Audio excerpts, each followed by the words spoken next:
নমস্কার। ঠাকুর শ্রী শ্রী রামকৃষ্ণ পরমহংসদেব এবং মা শারদার চরণে আমার সশ্রদ্ধ প্রণাম জানিয়ে ভিডিওটা শুরু করছি। বর্তমানে আমাদের জীবন কিন্তু অনেক উন্নত, অনেক আধুনিক। আর এই আধুনিকতার বা বিজ্ঞানের সাহায্যে আমাদের জীবন অনেক সহজ হয়ে উঠেছে। অর্থাৎ আমি বলতে চাইছি, আজ থেকে 30 থেকে 35 বছর আগেও যদি আপনি চলে যান, তখনকার সময়ের জীবনযাত্রার সঙ্গে আমাদের এখনকার সময়ের জীবনযাত্রার অনেক তফাৎ। সেই সময়কার মানুষেরা কিন্তু অনেক কষ্ট করে জীবন ধারণ করত।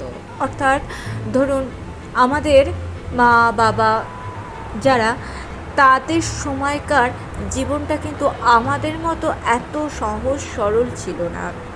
খুব সাধারণভাবে ধরুন যে আমরা এখন যেরকমভাবে রান্না করতে গিয়ে যেরকম সুবিধাগুলো ব্যবহার করি, ধরুন আমরা মিক্সি ব্যবহার করছি, আমরা মাইক্রোওভেন ব্যবহার করছি, আমরা ফ্রিজ ব্যবহার করছি, আমরা গ্যাসে রান্না করছি, ইন্ডাকশান ব্যবহার করছি।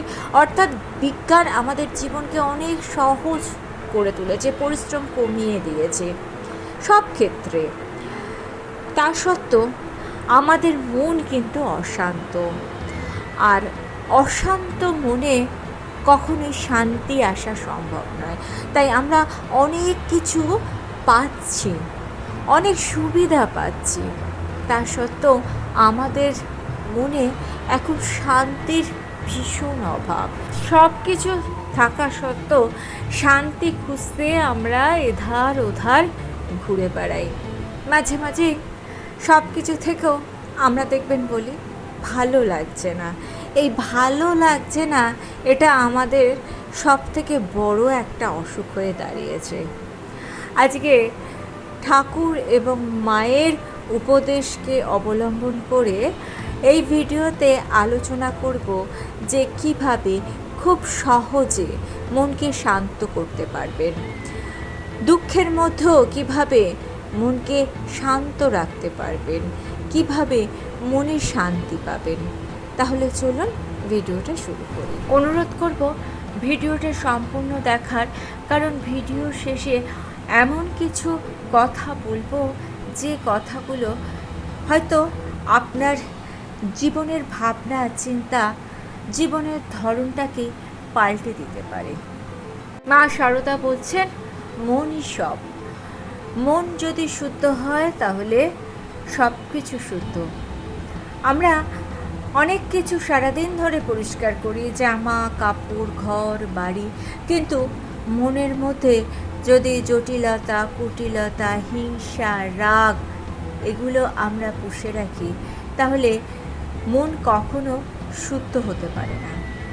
মা শারদা দেবী আমাদের বলছেন যে মনই হলো মন্দির। ঈশ্বরকে খোঁজার জন্য দূরে কোথাও যেতে হয় না, মনের মধ্যেই ঈশ্বরকে পাওয়া যায়, ঈশ্বরের আলো দেখতে পাওয়া যায়। মা বলছেন, যেরকমভাবে কাদা মাখা আয়নায় নিজের মুখটাও স্পষ্ট করে দেখা যায় না, তেমনি মন যদি পরিষ্কার না থাকে তাহলে ঈশ্বর লাভ সম্ভব হয় না। অনেকে ভাবেন যে ঘন্টার পর ঘন্টা তারা পুজো করছেন, কিন্তু কোনো ফল হচ্ছে না। ঘন্টার পর ঘন্টা পুজো করলেও যদি আপনার মন ভেতর থেকে পরিষ্কার না থাকে, তাহলে আপনার পুজোর কোনো ফল আপনি পাবেন না। যখন মানুষ সৎভাবে জীবনযাপন করে, যখন মানুষ কারোকে ঠকাতে চায় না, কারোর খারাপ চায় না, তখন মানুষের মনে এক অদ্ভুত শান্তি বিরাজ করে। এই শান্তি হলো আত্মার জাগরণ। মায়ের একজন ভক্ত ঘন্টার পর ঘন্টা পুজো করতেন, তা সত্ত্বেও তার মনে শান্তি ছিল না, কারণ তার মন ছিল সবসময় ক্রোধের আগুনে ভরা। সে প্রতিবেশীদের সঙ্গে ঝগড়া করত, বাড়ির লোকের সঙ্গেও তার সম্পর্ক ভালো ছিল না। একদিন সে মাকে এসে বলল, মা, আমি ঘন্টার পর ঘন্টা জপ করি, পুজো করি, তা সত্ত্বেও আমার মনে শান্তি নেই কেন? মা বললেন, যে তুমি ঘন্টার পর ঘন্টা জপ করো, পুজো করো, কিন্তু তোমার মন রাগে ক্রোধে ভরা। আগুনের পাশে যদি ফুল রাখা হয় তাহলে সেই ফুল আগুনের তাপে শুকিয়ে যায়।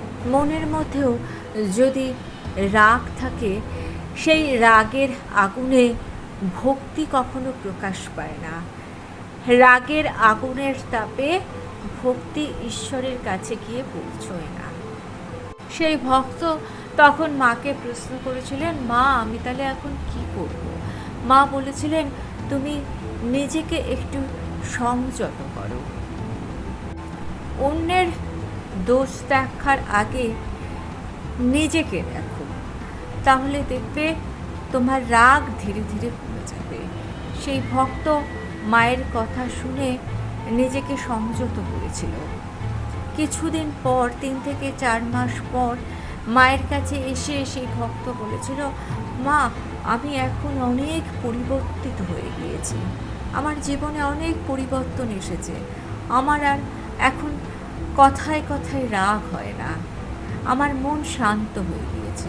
সেই ভক্ত মাকে এও বলেছিলেন, মা আমার আগে যখন কেউ একটা কিছু কথা বলতো খুব রাগ হতো, এখন আমি আর মানুষের কথাগুলোতে নিজেকে উত্তেজিত করি না, আমি ধীরে ধীরে বদলে গিয়েছি।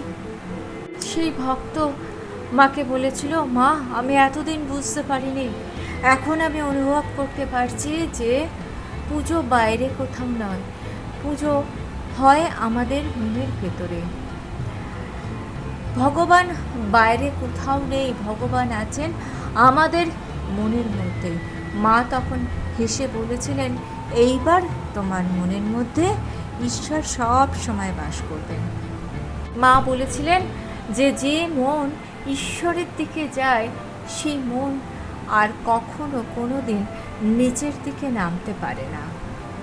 মা বলছেন, সংসারে দুঃখ, বেদনা, অশান্তি, অবহেলা এগুলো সবার জীবনে আছে, সবার জীবনে আছে, কিন্তু যে মন একবার ঈশ্বর চিন্তায় ভরে যায় তখন এই সব ছোটোখাটো ব্যাপারগুলো আর তোমাকে স্পর্শ করতে পারবে না। বাইরের ঝড় আর তোমাকে কখনো কোনো দিন ভাঙতে পারবে না। অনেকেই মনে করেন ঈশ্বর চিন্তা মানেই অনেক উপোস করা, মন্দিরে যাওয়া, অনেক দূর দূরান্তের দেবস্থানে যাওয়া, কিন্তু মা বলতেন ঈশ্বরের প্রতি মন যাওয়া মানে অন্যকে ভালোবাসা, অন্যের উপকার করা, অন্যের দুঃখে দুঃখ অনুভব করা। যদি তুমি অন্যের দুঃখকে নিজের দুঃখ মনে করতে পারো তখন জানবে তোমার মনে ঈশ্বর বাস করছে। যখন মানুষ ঈশ্বরের প্রতি ভক্তি অনুভব করে তখন সে নিজের মনের থেকে দূরে চলে যায়, সে লোভ, হিংসা, ক্রোধ এগুলো থেকে অনেক অনেক দূরে চলে যায়। মায়ের কাছে এক ভক্ত যুবক এসেছিলেন যিনি নিজেকে নিয়ে খুবই অশান্তিতে ছিলেন। তার চাকরি নেই, বন্ধুরা তাকে হেয় করে, বাড়ির লোক তাকে অবহেলার চোখে দেখে। তিনি মায়ের কাছে এসে বলেছিলেন, মা আমার আর বাঁচতে ইচ্ছা করে না। মা তাকে বলেছিলেন, তুমি ঈশ্বরের নাম নাও। যুবকটি মাকে প্রশ্ন করেছিলেন, এতে কি আমার সমস্যা দূর হবে? মা বলেছিলেন, সমস্যা সঙ্গে সঙ্গে দূর নাও হতে পারে, তবে তোমার মন শক্ত হবে।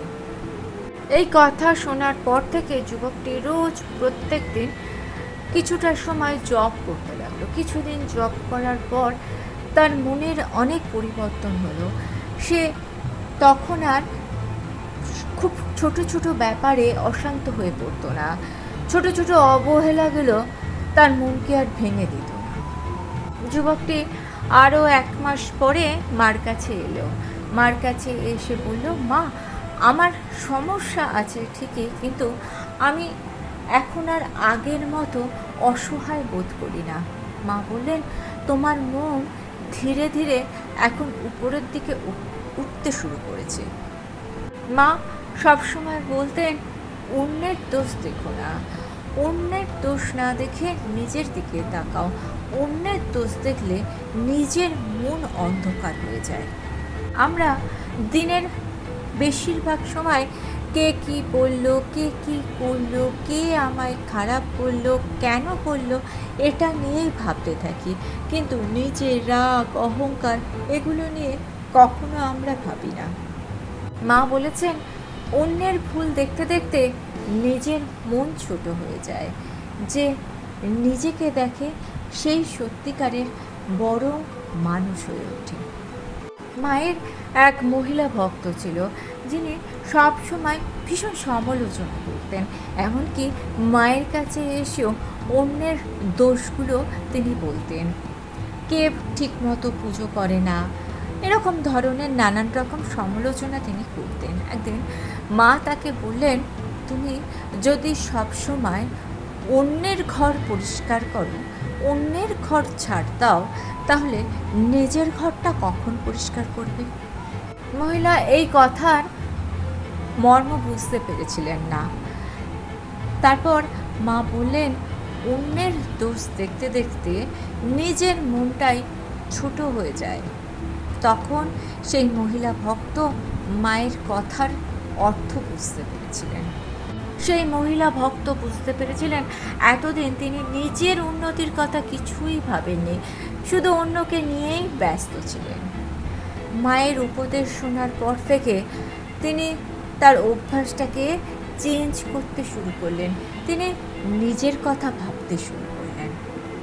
সহ্য করো, সহ্য করো, সহ্য করো, মা শারদার বিখ্যাত উপদেশ। মা বলতেন, যে সহ্য করতে পারে সেই টিকে থাকে। জীবনে অপমান, অবহেলা, ব্যর্থতা এগুলো আসবে। এগুলোকে বেশি যদি আপনি প্রশ্রয় দেন, তাহলে আপনি নিজের মনের দিক থেকে আস্তে আস্তে দুর্বল হয়ে পড়বেন।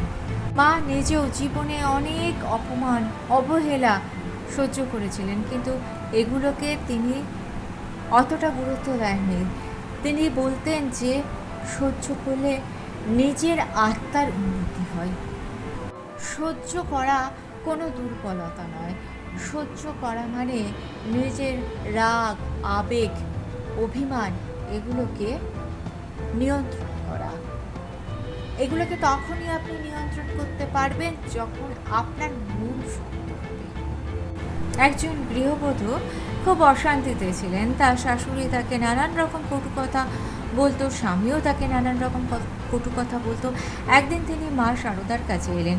মা শারদা তার মাথায় হাত দিয়ে বললেন, মা, ঝড় এলে বড় গাছও নুয়ে পড়ে, ঝড় চলে গেলে আবার সে মাথা উঁচু করে দাঁড়ায়। গৃহবধূটি মাকে প্রশ্ন করেছিলেন, তাহলে কি আমি চুপ করে থাকবো? মা বলেছিলেন, রাগ দিয়ে রাগকে জয় করা যায় না, ধৈর্য দিয়ে রাগকে জয় করতে হয়। সেই মহিলা ভক্ত ধীরে ধীরে নিজেকে পরিবর্তন করার চেষ্টা করেছিলেন এবং পরবর্তীকালে তার সংসারের লোকেরাও তাকে যথেষ্ট সম্মান করত, মানে সম্মান করার যোগ্যতা তিনি অর্জন করে নিয়েছিলেন। মা বলতেন, নাম জপে মনকে শক্ত করে বেঁধে রাখো। নৌকাকে যেমন নোঙর দেওয়া হয়, ঠিক তেমনি নাম জপের মধ্যে দিয়ে নিজের মনকে শক্ত করে বাঁধা যায়। মন সবসময় চঞ্চল। মা বলতেন, মনের স্বভাবই হচ্ছে চঞ্চলতা। মন একসময় এইখানে তো পর মুহূর্তে আবার অন্য জায়গায়। নাম জপ করে তবেই মনকে বাঁধা যায়। নাম জপ হচ্ছে আমাদের মনের নোঙর। ঝড়ের সময় নৌকাকে যেমন নোঙর বাঁচিয়ে রাখে, তেমনি জীবনে যখন ঝড় আসে নাম জপই আমাদেরকে বেঁধে রাখে, আমাদের ঈশ্বরের প্রতি আস্থা রাখতে সাহায্য করে, আমাদের মনকে শক্ত রাখে। একজন ছাত্র কিছুতেই নিজের পড়াশোনায় মন বসাতে পারত না। পড়তে বসলে মন অন্য যত্র তত্র যাতায়াত করত। মা তাকে উপদেশ দিয়েছিলেন নাম জপ করতে। নাম জপ করতে করতে একটা সময় সে কিন্তু পড়াশোনায় মন বসাতে পেরেছিল এবং জীবনের পথে এগিয়ে গিয়েছিল, জীবনে সে উন্নতি করেছিল। সেই ছাত্রটি মাকে এসে বলেছিল, মা, এখন বুঝতে পারছি যে মনকে শান্ত রাখলে সব কিছু সম্ভব। যেখানে ভালোবাসা সেখানেই ঈশ্বর। ঈশ্বরকে পাওয়ার একমাত্র সহজ রাস্তা হচ্ছে ভালোবাসা। মানুষ ভাবে ঈশ্বরকে লাভ করা খুব কঠিন জিনিস। ঈশ্বরকে লাভ করার জন্য কেউ কঠোর তপস্যা করছে, কেউ পাহাড়ে যাচ্ছে, কেউ দূর দূরান্তের মন্দিরে যাচ্ছে, কিন্তু মা বলতেন যেখানে ভালোবাসা আছে ঈশ্বরের উপস্থিতি সেখানেই আছে।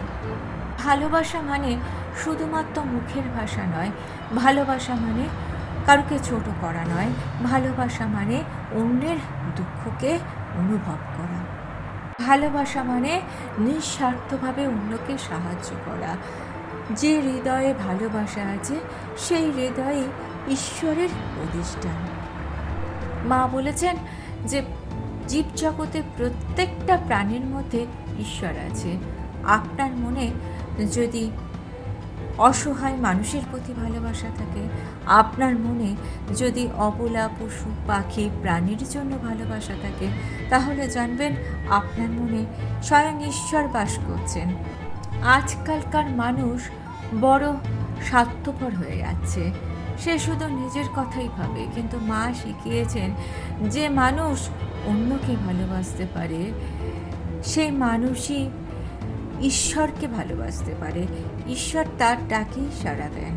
আপনি ঘন্টার পর ঘন্টা পুজো করছেন, কিন্তু আপনি একটা অভুক্ত অবলা প্রাণীকে দূর দূর করে তাড়িয়ে দিচ্ছেন। ঈশ্বর আপনার ডাকে সাড়া দেবে না। আপনি যদি অসহায় মানুষকে সাহায্য করেন, আপনি যদি অভুক্ত অবলা অসহায় পশু পাখিগুলোকে একটু যত্ন করে ভালোবেসে খেতে দেন, দেখবেন ঈশ্বরও আপনার বিপদের সময় ঠিক আপনার হাতটা এসে ধরেছেন। একদিন এক ভক্ত যুবক মায়ের কাছে এসে বললেন, মা, আমি একদিন অন্ধকার রাস্তা দিয়ে বাড়ি ফিরছিলাম, প্রচণ্ড ঝড় বৃষ্টি এলো, আমার প্রচণ্ড ভয় করছিল। আমি তখন মনে মনে বললাম যে মা, আমায় রক্ষা করো, আমাকে ঠিক মতো শান্তিতে নিরাপদভাবে বাড়িতে পৌঁছে দাও। আমি কিন্তু সেই দিন খুব নিরাপদভাবে বাড়িতে পৌঁছে গিয়েছিলাম। মা বললেন, বিশ্বাসী মানুষের আসল। যদি বিশ্বাস থাকে তাহলে ঈশ্বর ঠিক সময় এসে তোমার হাতটি ধরে ফেলবেন। মা বলছেন, ভয় পেও না, জানবে এই জগৎ সংসারে তোমার কেউ থাকুক কিংবা না থাকুক, একজন মা আছেন। মা আমাদের শেখাচ্ছেন ভয় আমাদেরকে দুর্বল করে আর বিশ্বাস আমাদের মনকে শক্ত করে। মা বলছেন, যে যত সরল সে তত তাড়াতাড়ি ঈশ্বরকে পায়। সরল হৃদয়ে ঈশ্বর তাড়াতাড়ি ধরা দেন। মানুষ এখন এতটাই জটিল হয়ে গিয়েছে যে অন্যের সরলতাটাও তার কাছে হাসির খোরাক হয়ে দাঁড়ায়। অন্যের সরলতাকে সে বোকা মনে করে, কিন্তু মা বলছেন সরলতা মানে বোকা নয়, সরল হৃদয়ে ঈশ্বরের সব থেকে প্রিয়। সেই কারণে যার মনে কুটিলতা নেই, জটিলতা নেই, অহংকার নেই, তার মনে খুব সহজেই শান্তি আসে। ছোট্ট শিশুর মতো সরলতা নিয়ে ঈশ্বরকে ডাকো। মা বলতেন, জটিল মন সবসময় হিংসা করে, আর সরল মন শুধু ঈশ্বরের প্রতি নিজেকে আকর্ষণ করে। একদিন একটি শিশু মন্দিরে গিয়ে দাঁড়িয়েছিল। সে কোনো মন্ত্রতন্ত্র জানত না, শুধু সে একটা কথাই বলেছিল যে ঠাকুর, আমার মাকে ভালো করে দাও। তার এই কথা শুনে মন্দিরের পুরোহিত খুব হাসতে লাগলো। সে বলল, এই রকমভাবে কি ঈশ্বরকে পাওয়া যায়? মা এই কথা শুনে বলেছিলেন, ওই শিশুটির মতোই সরল হতে হবে। ওই শিশুটির মতো যদি সরল বিশ্বাসে ঈশ্বরকে ডাকো, ঈশ্বর কিন্তু তখনই সাড়া দেবেন। মা বলেছেন যে মুখের ভাষা নয়, ভগবান মনের ভাষা বোঝে। মানুষকে পুজো করো, সেটাই হচ্ছে ঈশ্বরের প্রতি ভক্তির সব থেকে বড় পরিচয়। শিব জ্ঞানে জীব সেবা করলেই ঈশ্বরকে খুব সহজেই পাওয়া যায়। জীবনে সফলতার জন্য মনের শান্তি খুব জরুরি। মনকে শান্ত রাখতে নিজের মনের রাগ, অভিমান, কুটিলতা, জটিলতা এগুলোকে ত্যাগ করতে হবে। ঈশ্বরের প্রতি বিশ্বাস রাখতে হবে, ঈশ্বরের প্রতি আস্থা রাখতে হবে। তাহলেই দেখবেন আপনার মন থেকে রাগ, জটিলতা, হিংসা এগুলো চলে যাচ্ছে। আর যখন এগুলো চলে যাবে, আপনার মন শান্ত থাকবে, আপনি জীবনের সব কাজে সফল হবেন। ভিডিওটা ভালো লেগে থাকলে চ্যানেলটাকে সাবস্ক্রাইব করে নিয়ে পাশে থাকা বেল আইকনটা প্রেস করে দিয়ে অল অপশনটা ক্লিক করে দেবেন। তাহলে যখনই নতুন কোনো ভিডিও আপলোড করব তার নোটিফিকেশন আপনাদের কাছে পৌঁছে যাবে। ঠাকুর ও মায়ের চরণের প্রণাম জানিয়ে আজকে এই পর্যন্তই। Thanks for watching.